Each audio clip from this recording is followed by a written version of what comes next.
Mr. Joey Svensson. Did I say Yeah, it? man. You did. It was you were a little lazy on the second syllable. It's not Svensson, it's Svensson. So you have to kind of put a little more emphasis. Man, So think of it this way: son of Sven. So Svensson. son of Svensson. Okay. There you go. Except it is Sen, but that's because I have Norwegian heritage. I'm not a silly Swedish person. Norwegian. Man, I have Mexican heritage, so I dare you to say Beto Gudino. Beta Gudino. Perfect. Boom. The man's on fire. The man is on fire. You did so good, man. Well, welcome to the show. This is called Christian Podcast. I'm here in Southern California. I'm originally from Guadalajara, Mexico. I've been here about 15 years. And I want to tell you a little bit about how I found you, because you're with Pastor with No Answers podcast, and I love it. So I want to, on this morning, I want to talk about a little bit of what you do and what you've learned. But first, okay, let's just start it right here.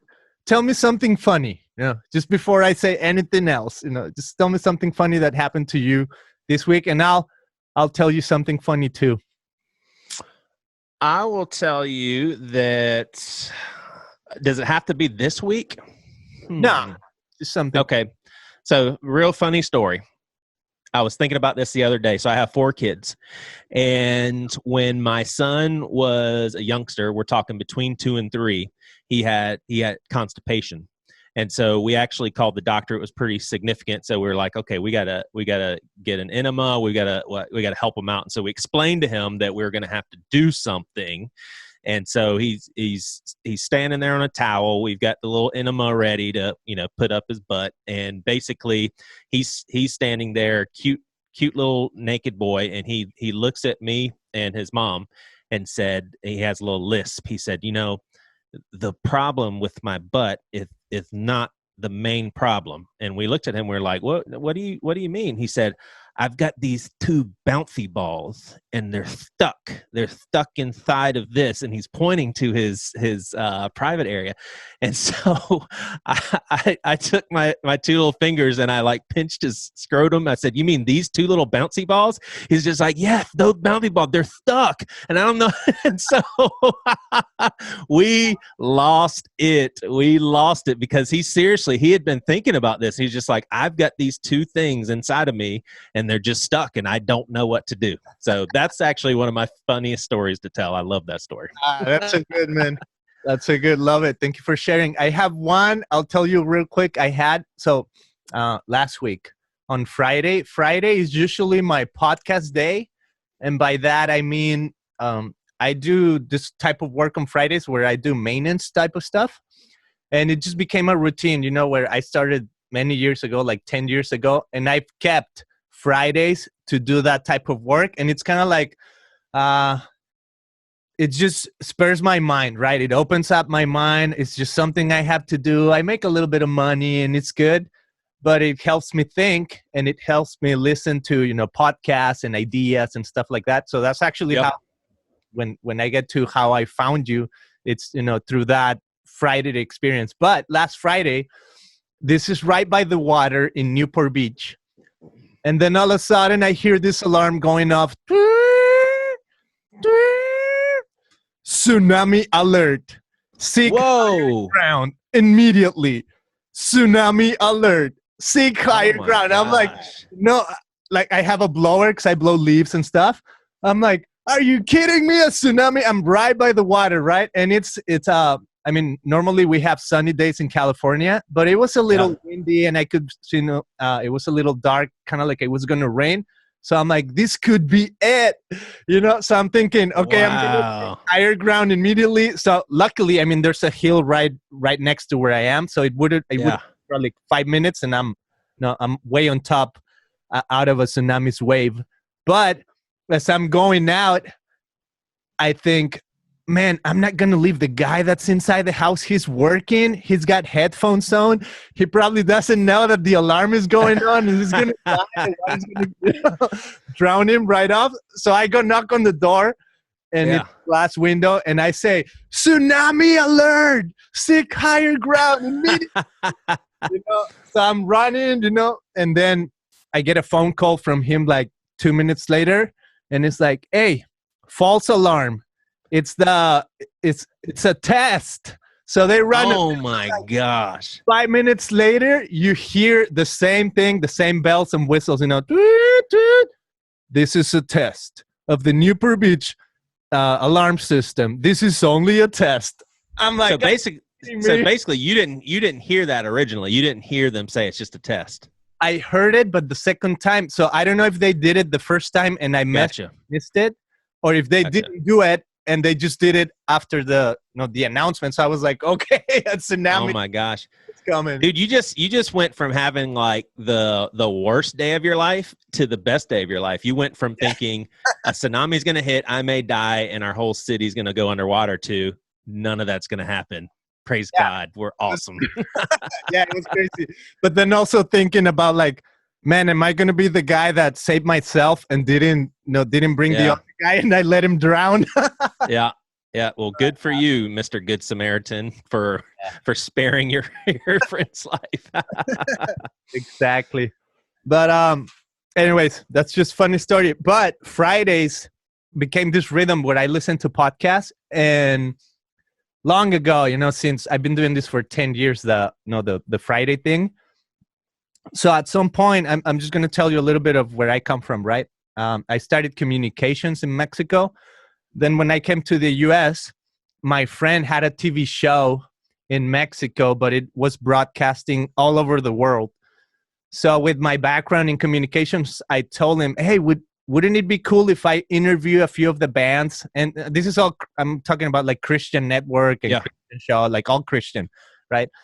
So wouldn't it be cool if I interview bands and ministries here in the US and you can put them on your show?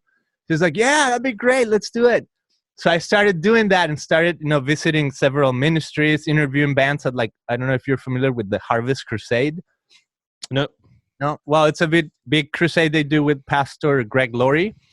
And it's at Anaheim. Yeah, I know who that is. Yeah, so they do it at Anaheim Angels Stadium, where the baseball field, and it gets packed with like 60,000 people. This is all pre-COVID, right? Of course, but they've been doing it for like 25 years.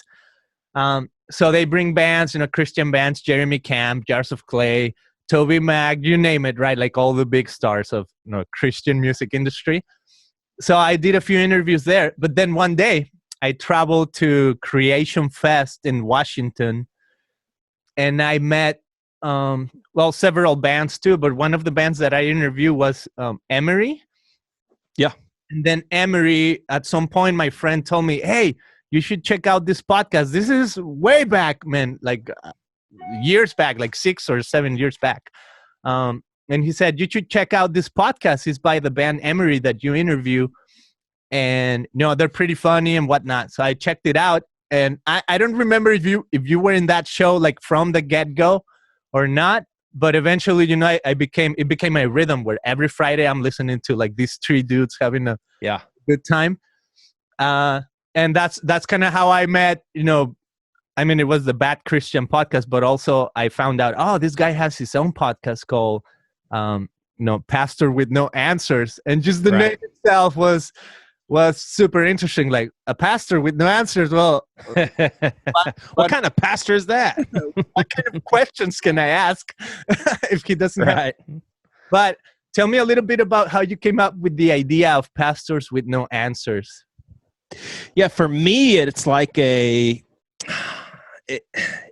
name is sending a message of my conviction when it comes to what a pastor is. I think that typically people see pastors as above the crazy spiritual doubts, above depression, above any sort of major spiritual conflict, and have all the answers. And if you ask for counsel, they'll give you the perfect advice. And I've always just seen myself as a dude that just so happens to be called to actually lead a church. Like I actually do, I do value the assignment. I'll call it an assignment. But when it comes to me as a pastor, I see myself as part of the body of Christ. I need my brothers and sisters just as much as they need me. Now, I need to lead the whole thing. I get that. That's like part of my job, though. So from a spiritual perspective, we're all the body of Christ. And even if you look at the New Testament, you rarely saw like this one pastor figure. It was typically called the elders of this church. And so I honestly kind of see myself as a fellow elder that kind of leads things with help. And I also, quite frankly, don't have all the answers, and no one has the answers when it comes to deep spiritual questions and theological things that don't make sense. Like pastors, we have not figured it out. And I think a lot of pastors pretend to have figured it out because it feels to them like their reputation is threatened if they can't answer a spiritual question. That's just crazy. Like, who put us on that pedestal? And so obviously, Pastor with No Answers is an extreme way of communicating all of that, hey, I'm a pastor, but I'm no different from anybody else. Yeah, that's so good. So how is that translate into your podcast? Like what would be one of the goals of Pastor with No Answers? Yeah, so one of the goals would be to hear other people's perspectives, and that's the main goal. And so if someone shares a perspective that I don't agree with, I'm typically not going to make a huge disagreement with them unless it will further my understanding of their point of view. Because when I get a guest on the podcast, I'm basically saying to our listenership, hey, here's someone who I think is interesting, and I just want you to listen to because I think you would either enjoy it or maybe you would get something out of it. But I'm not saying, hey, this is someone that I agree with everything they're saying. I think sometimes people want you to be combative, and sure, some podcasts are set up that way. But recently, the episode that has just been released on Pastor with No Answers with Jay Baker, he's the son of the most famous televangelist duo, Jim and Tammy Faye Baker. He definitely has some theological leanings that I do not agree with, but that wasn't the point of the show. The point of the show was to hear what he believes, what he thinks, kind of where he's at spiritually. And so that would be why it's Pastor with No Answers. Now, I also feel like I am in a new territory in my Christian faith where certainty is not super important to me. And wow. So I think that comes out also. Now, let me qualify that. I have all the faith in the world that Jesus is my Savior, that He's God, and that I'm eternally good to go. Like I feel sure of that, but it's still an act of faith. But when it comes to all the other stuff, like what biblical interpretation and inerrancy and the Trinity and just all these sorts of things that a human can't wrap their mind around, I'm like, we're not supposed to have certainty about all this stuff. Like God is the only one that can have certainty. Another thing about the show, though, and it may not be the best way of positioning a podcast. Like I think a lot of podcasts are maybe better when they have like an actual niche of a target. I pretty much do episodes with just anything that's interesting for me. So I had a mental health crisis last year and almost completely took me out. And so it took about a year for my wife and I to get to a place where we wanted to share our story to destigmatize mental illness. But we have dropped a couple of episodes that basically walk people through our story, and we talk about mental illness. We've got a third one coming up this week, actually. I don't know when this episode's going to air, but so we do those sorts of episodes. I've interviewed people that in the indie music scene. My brother and I talk a lot about music and stuff, but for the most part, I come from an evangelical fundamental background. And so I'm interviewing people typically with a more progressive posture because I want to learn from that perspective. But for example, we did a Halloween episode where we interviewed the designated exorcist in the state of Indiana by the Catholic Church. And we heard some crazy demonic stories that were just, believe it or not, they were some killer fun stories. We did an episode with Propaganda and his wife who experienced a mental health crash. Brian Zahn is a pastor that has some really good political insight. And honestly, we've for really off the wall. We actually did an interview with Westboro Baptist. A lot of people know those guys as the picketing church that goes into funerals and has really atrocious offensive signs. Like, I got in contact with them. And that's the thing, is a lot of people are, why would you even pay any attention to them? Why would you give them any platform? And it's like, I kind of want to know why they think they can be the way that they are. And some people reached out to me and they said, man, I really appreciate the fact that you were able to talk to that dude and not fight him with anger and raising your voice, because honestly, I wanted to hear their perspective. And I believe that is an example of someone that we're still to love. I mean, Jesus says, love your enemies. Well, that means everybody in between, your friends, your enemies, and everybody in between. This guy's not an enemy to me, but he is an enemy to what I believe is human goodness and decency. So we still had a decent conversation, though, and I respected him as a person. Wow. I love when you say human goodness. Oh, man, I'm all about that. And I would say, I almost feel like I know you. This is the first time we're talking, but because of that rhythm that I developed, listening to podcasts and listening, to your previous podcast with Bad Christian, I've listened to so many episodes, man. So it becomes really like, almost like, hey, this guy could be my friend. You don't know me, right? But I'm listening to your voice every day or every week.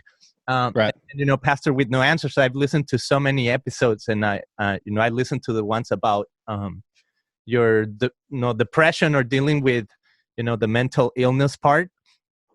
And I wonder how many times, I'm going to be a little long with this Sure. intro to the next question, but I wonder how many times when Jesus interacted with people in his ministry, how much of it was just rhythm and being present and being a part of a community where he would see people every day. So for example, when you read scripture, it's funny that, he lived on earth for like 30 something years, right? But here we have 4 gospels that is like the summary of what he did. But I love when it says, Jesus showed up to the synagogue in Nazareth as it was usual for him to do. So I'm like, wow, what does that usual mean? Does that mean like he did it for a whole year, for 5 months, for 6 months, for 3 years? Like, I don't know, but it gives you this impression that it's something he did continually. And I wonder how much of his interaction with people was he met people in that way. When he saw somebody and he's healing them, perhaps that was not the first interaction he ever had with them. Perhaps he's seen the beggar, again and again, or, people suffering any type of illness. Maybe he knew about them and it just became, one day it became the divine encounter or whatever you want to call it. So in that sense, I feel like I could say a lot about you. For example, like I know you work at a church, right? It's Seacoast, that you're a pastor, that, you wear in the Christian podcast, that these guys were your best friends, that you played in a band. And, I've last year, when I was listening, I'm like, where's Joey? Right. And I was listening to the Bad Christian, like, where's Joey? And then, trying to find out what happened to you, and then coming back to the, Pastor with No Answers, and realizing, oh, wow, he really went through a dark phase. What was helpful for you to overcome that? Well, for me, it was it wasn't really a situational mental health crisis. It was actual biological. Well, I'm I don't know the word I'm looking for, but I have inheritance from my dad who has struggled with depression. And so I kind of have that in my genes. And I think his dad struggled in the same way. So I had been on medication for years. And for those who are unfamiliar with antidepressants, they can put a damper on your sex drive. I'm 43 years old. I don't want to stop having sex. They can kind of dull your mood and keep you from crying and really moving movies. And I like all that stuff. And so I was just like, you know what? Screw this. I'm going to try. I'm going to see how I can fare without medication. And I did it at DIY. I didn't tell a psychiatrist, and I did taper off slower because I knew that's what you needed to do. But so I had 2 or 3 months where I was not falling back into my depression, and I was super jazzed. I was super excited, and my anxiety was through the roof. And I didn't really understand anxiety at that point. But I basically crashed big time. Like it was the worst bout of depression I've ever had. And so how I got out of that, honestly, it was pretty much all medical and therapy. So obviously getting back on medication, I spent a week in the mental hospital to basically keep me safe. And I did treatments called ECT. That's like electromagnet convulsive treatments. So it's basically an induced seizure that for some reason or another can help people get out of a major bout of depression. So I probably did that like 16 times. And during that time, I can't drive.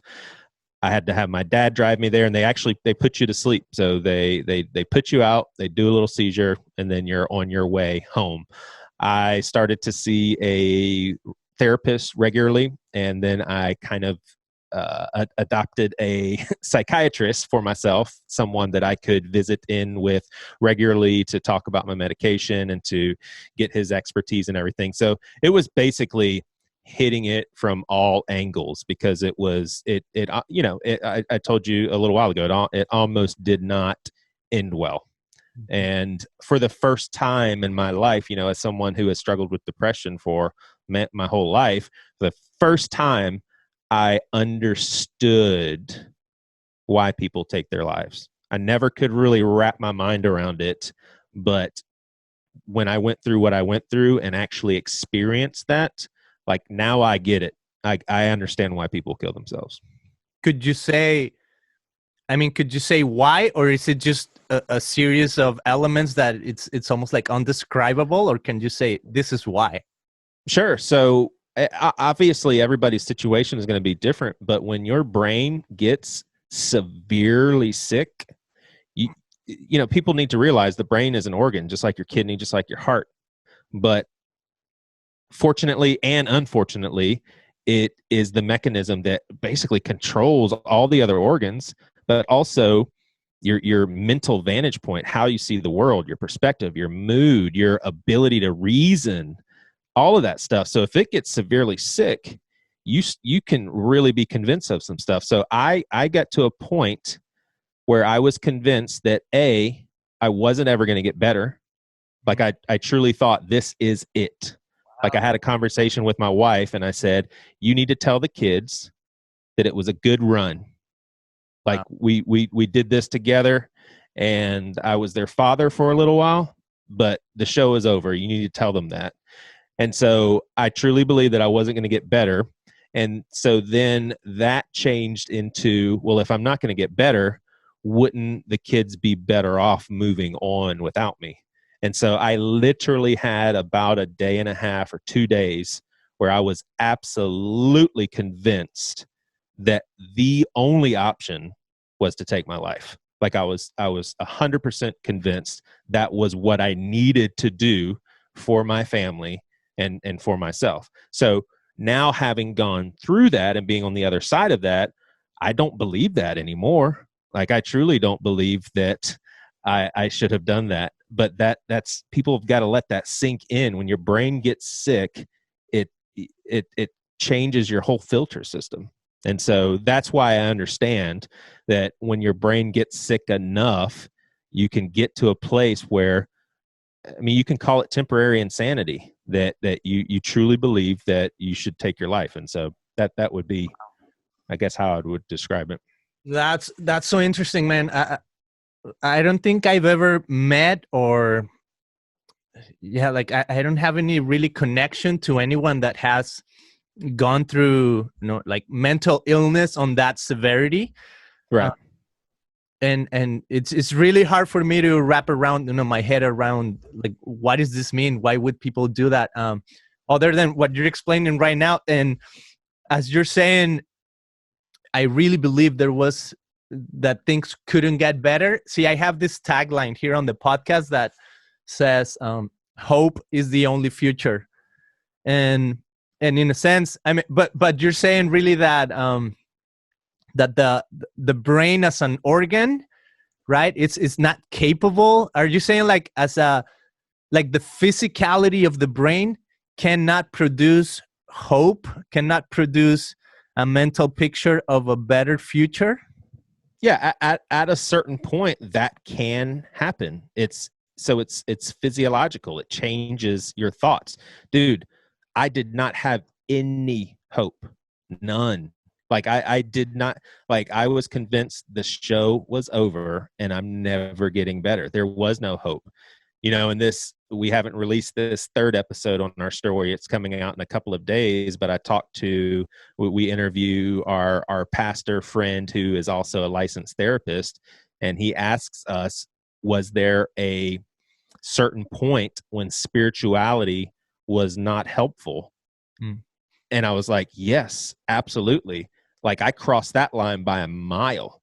If anything, visiting my faith brought more stress, because I was freaking out about my doubts, and I was freaking out about stuff that I just have no business freaking out about.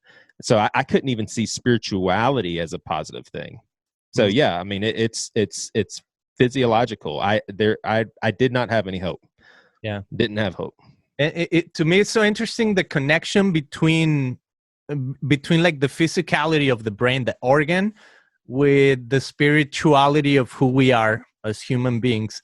And in my mind, I feel like they're just correlated and connected. And I feel like I cannot separate them, and even as I talk about hope, to me, it's a very spiritual act. But I'm just curious, what is helpful for people around you, or for people that don't understand it? What has been helpful for them to, maybe open their minds to, like, oh, this is what Joey is going through? Yeah, I don't know. Just how do you tell people about this? How do you kind of help, or those of us who don't understand what it means, what is helpful to say, so that maybe we can have a better idea of, like, hey, if you see it this way, you might. Yeah. So I mean, I would make a distinction. With what I went through with what I've experienced my whole life. So I experienced bouts of depression, bouts of anxiety. This is a whole new ball game. Like this is a once in a lifetime, and I truly believe that too, because I'm never going to get completely off my medication. This was a once in a lifetime sort of deal. And so that, it depends on which one you're talking about. If you're talking about what I went through last year, that what we're discussing right now, I mean, one thing I can tell you is there was very, very well-meaning, dear friends that said, hey man, let's just go out to eat, man. Like let's get your mind off things. Like, man, let's just go for a walk. Oh my gosh, they just could not understand that I could not get there's certain times where I no way in hell I'm going to go into a restaurant. I don't want to see people. I don't want to talk to people. There's nothing that I can give you, and there's nothing you can give me that is any help. Like, I woke up one morning and my wife had written on a little dry erase board, your friend Scott is on the way here. Scott's 3 hours away. He was coming on his day off to visit me for an hour and a half, and he was going to go back up to the Charlotte area. I texted him and my wife immediately and said, do not come. Do not come. Like, I did not want to see anyone. So I think that's what people have to understand is once it gets to a certain place, the sort of normal practical things of, hey, just get out of the house is useless. Wow. So what would be so in my situation, yeah. and this was confirmed by our friend Chip, who I refer to, pastor therapist. For my situation, I believe in therapy, I believe in medicine, I believe in all of that. But for my situation, I wasn't going to be able to cover any ground of getting better until medication started to fix stuff. So it would kind of be like if you got a compound fracture in your arm, first things first, you got to get a cast on that thing. Like your arm's not going to heal on its own. So you could say, hey, I won't really use my arm, or hey, I'll try to strengthen my shoulder muscles. No. Get a daggum cast on your arm first. That's the first step. And so that's basically the same situation I was in is therapy's not going to do a thing for you. Getting out of the house isn't going to do a thing. We need some medication to fix some stuff first. Yeah. And what about the people that, I mean, I grew up in Mexico, and like I was saying, I never met anyone going through like something like that, right? Severe. But what if it's somebody that just doesn't have that type of even resources around him to even say, oh, I'm seeing a therapist, right? I mean, everything comes down to you got to spend money on paying somebody and things like that, right? Or somebody's got to pay for it, right? What about the people that don't have these resources? I mean, are you familiar with anything that's happening in other places, even here in America or around the world with mental illness? Are you aware, of just statistics or things like that, or is your case very particular case? Or are you familiar with, no, yeah, there's several people that go through this similar stuff, right? Yeah, I don't really know the stats because I don't think that they get that specific. I just know that my psychiatrist distinguished you have a major depressive episode. He distinguished mine as extremely major depressive episode. Like it was kind of a, okay, this is a new animal sort of thing. Wow. Does that make sense? Yeah. Extreme. Yeah. Because one of my, so here's another interesting story, right? I'm saying I don't know anyone, and I do know someone. My uncle in Mexico, my uncle and my aunt, they're probably in their 70s. But for the past 15 years or so, he's been battling depression, right? And I don't think it's like you're saying, this is severe and this is like a whole new level, right? But as they're visiting, the psychiatrist or whatever it is, they're saying, you know what? He's not gonna get better. It's only gonna get worse. This is the psychiatrist telling my aunt, your husband is going to go from bad to worse as he ages. This is they call it the chronic depression or something like that. Really? Yeah, so they're saying, eventually it's going to come worse and worse. But this is depression, right? I don't know if there's another term for, like, one day he's going to say, I want to kill myself or something. I don't think it was like that, but it's so hard for me to understand it. Like, what do you mean? I mean, does that mean that he's just going to be like a grumpy old man as he gets older, and he's just going to be more grumpy and almost like you were saying, right? I don't want to see anyone. And I don't want to be, if people are battling this, I don't want to sound like a jerk, or like, in a sense, I just don't understand, right? Yeah. But I'm trying to wrap my head around it, and what does it mean even for my uncle to go through something like that. And when somebody says, it's just going to get worse, in the brain depression, it's like, okay, so what do you do? I mean, if there's nothing you can do, but what can you do? So my aunt, every now and then, she tells my dad in Mexico, because he's got a cabin in the woods. He's like, hey, can I borrow your cabin for a weekend? He's like, I just got to get away from my husband for a weekend, because I feel like I need to breathe. I need to be outside of that. And as I think of faith, as I read it in scripture, right? And with Paul, of course, I mean, when you ask, what is faith? Faith is the evidence of things unseen. It's almost like calling out what doesn't exist into existence. But even, how would you define it? How would you describe faith to people? Man, do we have 2 more hours? Yeah, I think it's going to look differently for everyone, but for me, it's, man, I have based my whole life on this glorious story of God becoming man and actually beating death and resurrecting. And so, man, I would go so far to say, this may sound funny, that if I ever started to doubt that, I'd say, screw it. I've been in this thing for way too long. There ain't no way I'm throwing in the towel. Like, I will hold on to that hope no matter how dim it looks. Now, I just so happen to believe very fervently in the resurrection, but I will tell you, man, that there are definitely times where I just am such in a questioning. I feel like, golly, like, does anyone even have a small percentage of this stuff figured out? Like, what in the world do we know? What do we not know?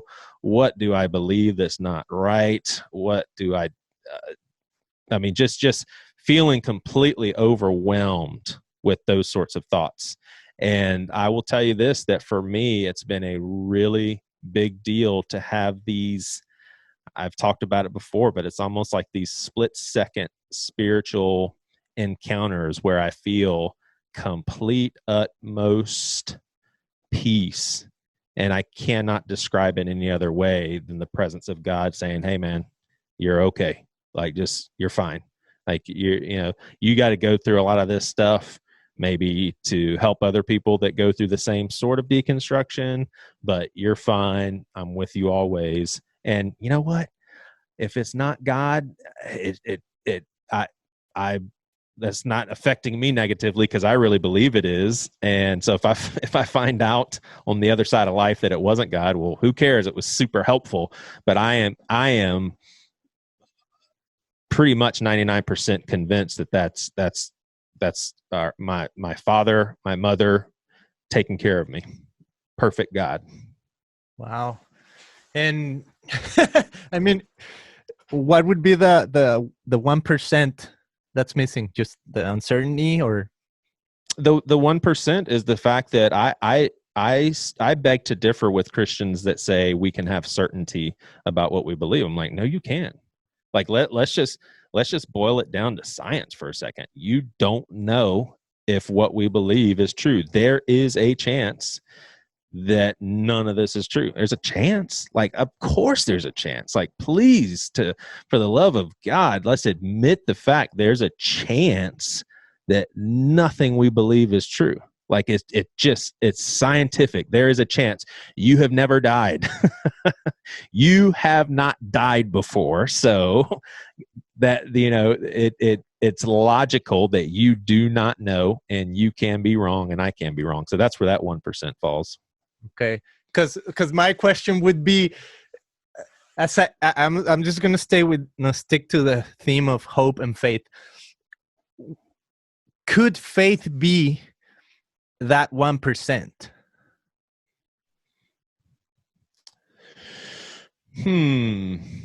As I think when Jesus said something like, even if you had the faith as smallest as the grain of a mustard seed, like the smallest of all seeds, you could tell a mountain move and it will throw off into the ocean. I wonder, I'm not talking about certainty or uncertainty. I'm talking about, could that be the 0.1 step that we need to make to see a different outcome? Yeah, so I think that for me, yes, but that proportion changes. So that 99%, 1% was when I feel like a spiritual encounter, so to speak. But there'll be some times where maybe I'll be 60% sure and 40% faith. Maybe there's times where I'm like 20% convinced and it's 80% required faith. Like I think it kind of ebbs and flows. Like there are definitely times when way more faith is needed. I don't know if that's how it works or not, but that's kind of how it sits in my head. Is that's gonna fluctuate. Like I it was a little while ago, I tweeted something along the lines of there's some days and I don't know how or why I believe, and then there's some days that I don't know how I could ever question my belief, and today's one of those days. And so that's just a part of the spiritual journey. I think sometimes we're gonna feel like we're on real solid ground, and then there's gonna be times where it's just like, I just don't know. This is hard. And I think, going back to the whole pastor thing, is pastors aren't allowed to do that. Nobody wants a pastor that admits that kind of stuff. No, you need to have your stuff together because I need you. And that's where you get into some very, very unhealthy territory, because if as a pastor you can't be open to people. I mean, I'm a very unorthodox pastor. Like I feel like if you want to call them a flock, let's be super traditional. I feel like the flock is there for me too. Like we're all here together. Like I said, I've been tasked with leading the whole operation, so to speak, but we are all here together. I need to have a place where I can doubt. I need to have a place where I can say, man, this is scary. Like things don't make sense and that sort of thing. And that's why I think that the pastoral role can be super, super healthy for people, because that's not what people want you to be.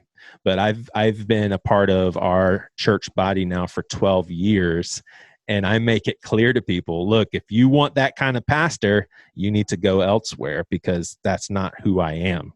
Now, if you want someone that you can maybe relate more to, and someone who admits that I need you guys as much as you need me, then this is the place for you. And I think I think pastors would actually be shocked to see, not all, because like I said, some people want a hero, but I think a lot of pastors would be shocked when people would be like, oh my gosh, I can relate to that guy. Like I'll follow that guy. I'll follow that lady.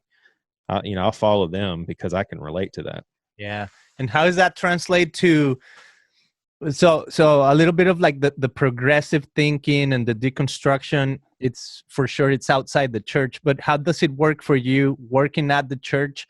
Are these people that are, they're attending church with their doubts, or does that have to be something outside of the the scope of what the attending the church does?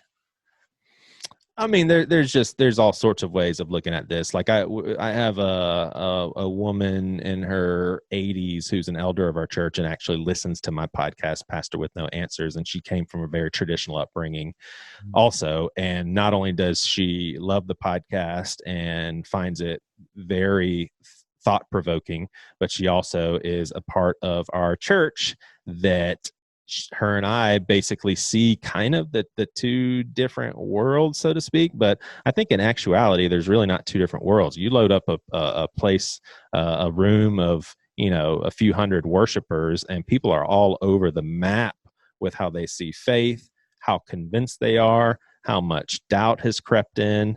And so there's some people that are a part of our church here in Charleston that listen to the podcast and it floats their boat. And then there's some people that probably haven't heard about it. And then there's probably people that heard it and maybe were offended. I don't know, but but I'll say this. I don't think that there's too many churches that I could work for. Maybe no other, because my questions and my more progressive posture is fully known by our lead pastor, fully known. Like I've had conversations with them. I said, you need to know this is where I'm at. And there's a special place around here, man. Seacoast is a special place where people don't feel threatened by that. Hey, I believe in Jesus. I believe in the resurrection. That's our common ground. And, you know, that also, it definitely matters that there's a lot of longevity there. I mean, they've known me now for 15 years, but it really speaks volumes of the sort of trust our church has in God and what we're mainly after. We're not mainly after everybody having the same doctrines as much as we're mainly after offering people community and a place for belonging. And that's something that's a hill we'll die on. That's so good, man. Well, thank you for sharing that. And, you know, as we wrap up, where is Seacoast at? Say again? Where is Seacoast at? So there's like 13 locations. So there's a bunch in Charleston. That's the main area where they're congested in, like a bunch of them in Charleston. But there's one in Asheville. There's one in Greenville. There's a couple in Columbia, South Carolina. So all of them are in South Carolina except for Asheville, North Carolina. Okay. Cool. And then we have a pretty significant online presence where there's people all over the world listening to messages and tuning in on Sunday mornings. Awesome. Well, Joey, thank you so much for coming on the show and sharing some light on, you know, what it means to have mental illness and in a sense overcoming it. You know, I commend you, man, for even being a pastor who's willing to have more questions maybe than answers. Yeah, there you go. Invite people to that journey. And maybe I don't want to be a Pharisee, man. But maybe the one question I would leave is like, what is that? What is faith, and what is that other percent look like? You know, the whatever other percent. But I want to believe that there's always hope and there's always a better future. So even for my uncle, you know, I feel like I gotta call him and say, man, even if the woman is saying there's no hope, I want to say right now there is. And I don't know what it looks like, but yeah. I don't want to I don't know. I just feel like I want to think more, you know, half full glass and positive than you know. Yeah. But would you have any last words or thoughts you want to share? No, man, we covered a lot of ground. I appreciate it. It was a fun conversation. Cool. Thank you so much, man. Have a good one. Bless you. Yeah, you too, man. All the best. Thank you so much. Bye.